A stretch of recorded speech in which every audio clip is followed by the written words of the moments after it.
혹시 이런 생각 해보신 적 있으신가요? 나는 평생 자식 키우느라 내 인생을 다 바쳤는데 나한테 남은 게 뭐가 있을까? 나는 뭐 하나 제대로 이룬 것도 없고 그냥 평범하게 살다 가는 거 아닐까? 오늘 이 시간에는 그런 생각을 하시는 모든 분들께 꼭 전해드리고 싶은 이야기가 있습니다. 평생 자식을 키우며 살아온 그 세월이 사실은 얼마나 큰 공덕을 쌓아온 시간이었는지에 대한 이야기입니다. 이 이야기는 끝까지 들으셔야만 진정한 의미를 아실 수 있습니다. 마지막에 밝혀지는 진실이 여러분의 인생을 다시 보게 만들 것입니다. 이 이야기가 마음에 드신다면 구독 버튼과 좋아요를 눌러주세요. 여러분의 작은 손길 하나가 선업이 되고 그 선업이 더 큰 복으로 여러분께 돌아갑니다. 그럼 시작하겠습니다. 올해 68이 되신 이명자 할머니의 이야기입니다. 할머니는 경기도 어느 작은 도시의 낡은 단독주택에서 혼자 사십니다. 남편은 5년 전 간암으로 세상을 떠났고 세 자녀는 모두 서울에서 각자의 삶을 살고 있습니다. 할머니는 요즘 부쩍 외로웠습니다. 자식들은 한 달에 한 번 정도 전화를 할까 말까 했고 그렇게 혼자 있는 시간이 길어지다 보니 할머니는 자꾸만 지나온 인생을 돌아보게 됐습니다. 나는 평생 뭘 한 걸까? 22살에 중매로 결혼을 했습니다. 남편은 성실했지만 벌이가 넉넉하지 않았습니다. 할머니는 결혼 1년 만에 첫 아이를 낳고 그 후로 3명의 자녀를 키우며 정신없이 살았습니다. 새벽같이 일어나 밥을 짓고 애들 학교 보내고 남편 출근시키고 설거지하고 빨래하고 저녁 준비하고 그렇게 하루하루가 똑같이 반복됐습니다. 엄마는 꿈이 뭐예요? 어느 날 큰딸이 물었던 적이 있습니다. 명자 씨는 대답을 못했습니다. 꿈이라는 걸 생각해 본 적이 없었습니다. 그저 자식들 밥 먹이고 학교 보내고 잘 키우는 게 전부였습니다. 엄마는 너희가 꿈이다. 겨우 그렇게 대답했던 기억이 납니다. 큰딸은 그때 고개를 가웃거리더니 자기 방으로 들어가 버렸습니다. 아마 이해하지 못했을 겁니다. 자기 인생이 아닌 다른 사람의 인생을 살아간다는 게 무슨 의미인지. 할머니는 자식들이 대학 갈 돈을 벌기 위해 공장에서 일했습니다. 손가락이 부르트도록 재봉틀을 돌렸고 허리가 끊어질 것 같아도 참았습니다. 애들만 대학 보내면, 애들만 잘 되면 그게 유일한 희망이었습니다. 다행히 세 자녀 모두 대학을 나왔습니다. 큰딸은 은행원이 됐고 아들은 중견기업에 취직했고 막내딸은 선생님이 됐습니다. 할머니는 그때가 가장 행복했습니다. 내가 평생 고생한 보람이 있구나. 그렇게 생각했습니다. 하지만 자식들이 결혼하고 손주가 생기면서 할머니를 찾는 일은 점점 줄어들었습니다. 엄마, 바빠서 못 가. 나중에 갈게. 엄마, 이번 주말은 처갓집 가기로 해서. 할머니는 이해한다고 했습니다. 자식들도 바쁘고 힘들 거라고, 자식들도 자기 가정이 있으니까 당연하다고 스스로를 달랬습니다. 하지만 밤이 되면 눈물이 났습니다. 나는 평생 자식들한테 다 바쳤는데 이제 나한테 남은 게 뭐가 있지? 할머니는 요즘 그런 생각을 자주 했습니다. 남편도 없고 자식들도 멀리 있고 친구들도 하나둘 세상을 떠나고 거울을 보면 주름투성이 얼굴이 보였습니다. 젊었을 때는 그래도 예뻤는데 이제는 늙고 쓸모없는 사람이 된 것 같았습니다. 그렇게 우울한 나날을 보내던 어느 날이었습니다. 집 근처 절에서 법회가 있다는 소식을 들었습니다. 할머니는 평소에 절에 다니지는 않았지만 그날따라 마음이 너무 허전해서 절로 향했습니다. 법당에 들어서니 스님께서 법문을 하고 계셨습니다. 할머니는 뒤편에 조용히 앉았습니다. 스님의 목소리가 법당에 울려 퍼졌습니다. 여러분, 부처님께서는 말씀하셨습니다. 이 세상에서 가장 큰 공덕을 짓는 일이 무엇인지 아십니까? 할머니는 귀를 기울였습니다. 많은 분들이 생각하십니다. 큰 불사를 하거나 거액을 보시하거나 먼 성지를 순례하는 것이 큰 공덕이라고 말입니다. 스님은 잠시 말을 멈추고 법당을 둘러보았습니다. 하지만 부처님께서는 이렇게 말씀하셨습니다. 한 생명을 구하고 키우고 바른 길로 인도하는 것, 그것이야말로 가장 큰 보살행이니라. 할머니의 가슴이 뛰기 시작했습니다. 특히 부모가 자식을 낳아 기르는 일, 그것은 단순히 밥을 먹이고 옷을 입히는 게 아닙니다. 한 영혼을 이 세상에 오게 하고 그 영혼이 제대로 살아갈 수 있도록 모든 것을 희생하며 보살피는 일입니다. 스님의 목소리가 점점 커졌습니다. 부모운중경에는 이렇게 적혀 있습니다. 어머니가 아이를 품는 10개월, 그것은 천년 공덕을 쌓는 것과 같고, 아이를 낳는 고통은 지옥의 고통을 대신 받는 것과 같으며, 아이를 키우는 세월은 무량한 보시를 행하는 것과 같다. 할머니의 눈에서 눈물이 흘러내렸습니다. 부모님들, 특히 어머니들께서는 스스로를 낮게 보십니다. 나는 아무것도 한 게 없어. 그냥 애들이나 키우고 살았지. 이렇게 말씀하십니다. 스님은 목소리를 낮췄습니다. 하지만 부처님께서 보실 때 여러분은 이미 보살님들입니다. 관세음 보살께서 중생을 구제하시듯 여러분은 자식이라는 생명을 구제하고 계신 겁니다. 할머니는 손수건으로 눈물을 닦았습니다. 법문이 끝나고 할머니는 스님을 찾아뵙고 싶었습니다. 다른 신도들이 다 돌아간 후 할머니는 조심스럽게 스님께 다가갔습니다. 스님, 죄송합니다만 여쭤봐도 될까요? 네, 보살님. 말씀하십시오. 할머니는 떨리는 목소리로 말했습니다. 저는 평생 자식만 키우고 살았습니다.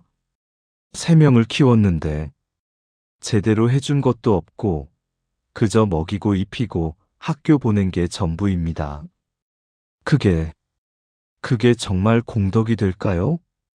스님은 할머니를 따뜻한 눈으로 바라보았습니다. 보살님, 제대로 해준 게 없다고 하셨습니까? 네. 저는 가난해서 애들한테 좋은 것도 못 사주고 학원도 제대로 못 보내고. 스님은 할머니의 손을 잡았습니다. 보살님, 자식들이 잘 자랐습니까? 네. 그나마 셋 다 대학 나와서 직장 다니고 있습니다. 건강합니까? 다행히 건강합니다. 착하게 삽니까? 나쁜 짓은 안 하고 사는 것 같습니다. 스님은 고개를 끄덕였습니다. 그럼 보살님께서는 이미 엄청난 공덕을 쌓으신 겁니다. 3명의 생명을 건강하게, 바르게 키워내셨습니다. 그들이 지금 사회에서 제 역할을 하며 살아가고 있다면 그것은 보살님께서 이루신 위대한 업적입니다. 할머니는 고개를 저었습니다. 하지만 스님, 요즘 애들이 저를 안 찾아옵니다. 전화도 잘 안 하고. 제가 뭔가 잘못한 걸까요? 스님은 잠시 생각에 잠기더니 이렇게 말했습니다.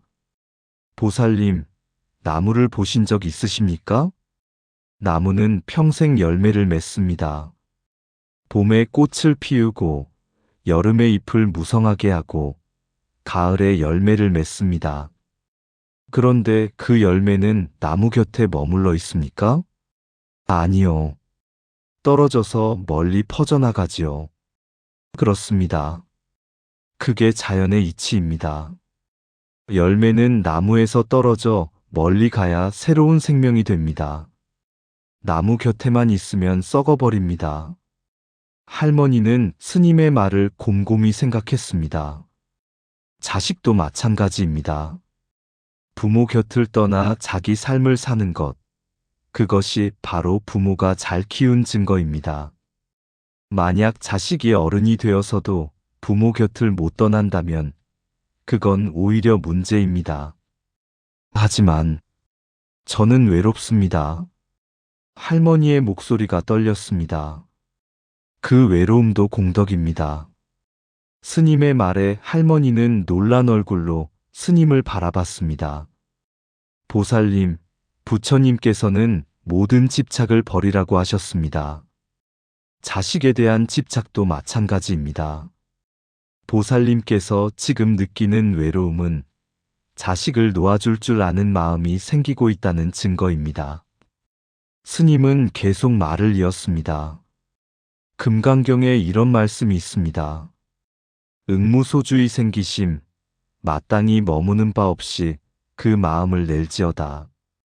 자식을 키우되 집착하지 말고 사랑하되 얽매이지 말라는 뜻입니다. 할머니는 눈물을 흘리며 들었습니다. 보살님께서는 이제 다음 단계로 가셔야 합니다. 자식 키우는 공덕을 쌓으셨으니 이제는 자기 자신을 위한 수행을 하실 때입니다. 자기 자신을 위한 수행이요? 네. 이제는 보살님 자신의 영혼을 돌보실 때입니다. 평생 남을 위해 사셨으니 이제는 부처님을 만나고 진리를 깨닫고 내면의 평화를 찾으실 때입니다. 그날 이후 할머니의 삶이 조금씩 변하기 시작했습니다. 할머니는 절에 나가기 시작했습니다.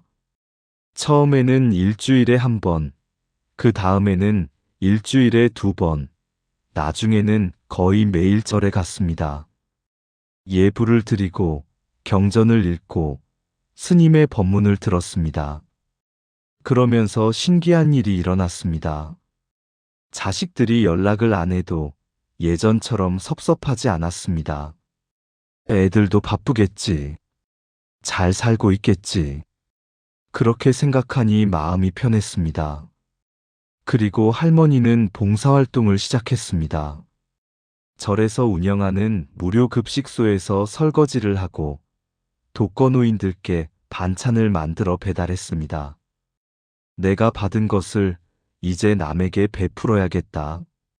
그런 마음이 생겼습니다. 석 달쯤 지났을 때였습니다. 큰딸에게서 전화가 왔습니다. 엄마, 요즘 왜 전화를 안 받으세요? 걱정돼서 그러는데. 할머니는 웃으며 대답했습니다. 아이고, 미안하다. 엄마가 요즘 절에 다니느라 바빠서 전화를 못 받네. 엄마가요? 절에요? 큰딸의 목소리에 놀라움이 묻어났습니다. 그래, 요즘 엄마도 엄마 인생을 살고 있어. 전화 너머로 잠시 침묵이 흘렀습니다. 엄마, 목소리가 밝아지셨어요. 예전보다 훨씬. 그러니? 엄마가 요즘 행복하거든. 엄마 혼자 계셔서 외로우실 줄 알았는데. 외롭지 않아. 할 일도 많고, 만날 사람도 많고. 너희 걱정하지 마. 그날 이후 신기하게도 자식들이 더 자주 연락을 했습니다. 엄마가 자기들한테 집착하지 않으니까 오히려 엄마가 궁금해진 겁니다. 아들은 주말에 직접 내려와서 물었습니다. 엄마, 요즘 뭐가 그렇게 좋으세요? 얼굴이 완전 달라지셨어요. 할머니는 웃으며 대답했습니다. 엄마가 깨달았어. 내가 평생 한 일이 헛되지 않았다는 걸. 무슨 말씀이세요? 너희를 키운 거 말이야. 엄마는 그게 아무것도 아니라고 생각했는데 그게 세상에서 가장 큰 공덕이었대. 아들은 할머니를 꽉 안았습니다. 엄마, 죄송해요. 제가 너무 엄마한테 무심했어요. 아니야. 네가 잘 사는 게 엄마한테는 제일 큰 효도야. 그날 저녁 온 가족이 모였습니다. 큰딸도 왔고 막내딸도 남편과 아이들을 데리고 왔습니다. 저녁을 먹으며 큰딸이 물었습니다. 엄마, 진짜 요즘 행복하세요? 응, 행복해. 저희 때문에 힘드신 건 아니고요. 할머니는 고개를 저었습니다. 너희는 엄마한테 힘든 존재가 아니야. 너희는 엄마가 공덕을 쌓게 해준 고마운 존재들이야. 아이들은 서로 얼굴을 마주 봤습니다. 할머니는 계속 말했습니다. 엄마는 예전에 생각했어. 나는 평생 아무것도 안 하고 그냥 애들이나 키우고 살았다고. 근데 그게 아니었어. 그게 부처님이 보시기에는 제일 큰 보살행이었대. 막내딸이 눈물을 글썽이며 말했습니다. 엄마, 저희가 엄마한테 너무 못했어요. 아니야. 너희는 잘했어. 엄마 곁을 떠나서 너희 인생을 사는 게 맞는 거야. 그게 자연의 이치래.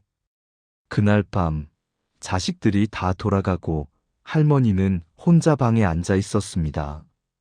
창밖을 보니 보름달이 떠 있었습니다. 할머니는 작은 불단 앞에 앉아 합장을 했습니다. 나무아미타불. 이제야 알겠습니다. 제가 평생 한 일이 헛되지 않았다는 것을. 감사합니다. 할머니의 얼굴에 평화로운 미소가 번졌습니다. 그리고 다음 날 할머니는 또다시 절로 향했습니다. 이제는 자신감 있는 걸음걸이로. 여러분, 명자 할머니의 이야기 어떠셨나요? 부처님께서는 부모운 중경에서 이렇게 말씀하셨습니다.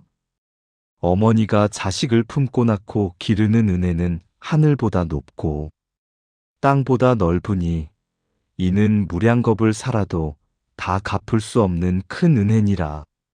하지만 많은 부모님들, 특히 어머니들께서는 이렇게 말씀하십니다. 나는 아무것도 한 게 없어. 그냥 애들이나 키우고 살았지. 아닙니다. 여러분께서는 이 세상에서 가장 위대한 일을 하셨습니다. 한 생명을 이 세상에 오게 하고 그 생명이 바르게 살 수 있도록 모든 것을 희생하며 키우셨습니다. 배가 고파도 자식 먼저 먹이고, 추워도 자식 먼저 입히고, 아파도 자식 걱정에 병원도 못 가셨습니다. 그것이 바로 관세음보살께서 중생을 구제하시는 자비행과 똑같은 보살행입니다. 부처님께서는 법화경에서 말씀하셨습니다. 모든 중생이 다 나의 자식이니라.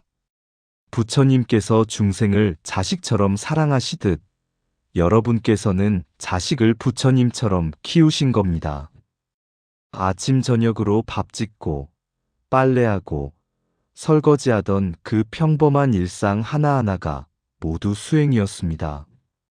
화내고 싶어도 참고, 울고 싶어도 참고, 포기하고 싶어도 참으며 자식을 키운 그 인내가 바로 참선 수행이었습니다. 자식이 아플 때 밤새 간호하며 올렸던 그 간절한 기도가 바로 염불이었습니다.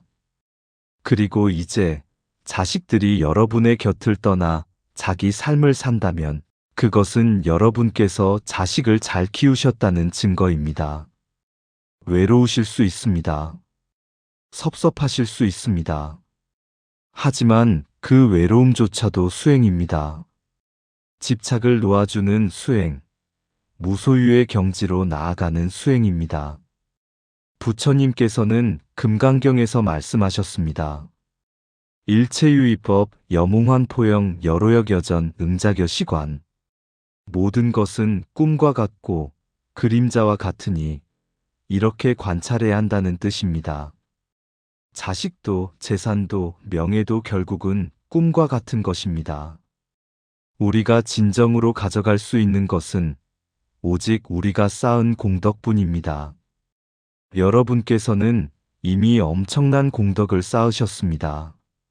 자식을 낳고 기른 공덕, 사랑으로 보살핀 공덕, 인내로 견딘 공덕. 그 공덕은 절대 사라지지 않습니다. 여러분의 영혼에 새겨져 내생까지 이어질 것입니다. 그러니 스스로를 낮게 보지 마십시오. 나는 아무것도 한 게 없어라고 말하지 마십시오. 여러분은 이미 보살님들입니다. 이제는 자식 걱정을 조금 내려놓으시고 여러분 자신의 영혼을 돌보실 때입니다. 그것이 진정으로 자식들에게도 좋은 일입니다. 엄마가 행복해야 자식도 편안합니다. 엄마가 평화로워야 자식도 자유롭습니다. 오늘 이 말씀이 평생 자식을 키우며 사신 모든 분들께 작은 위로가 되었기를 바랍니다. 여러분은 이미 충분히 훌륭하십니다.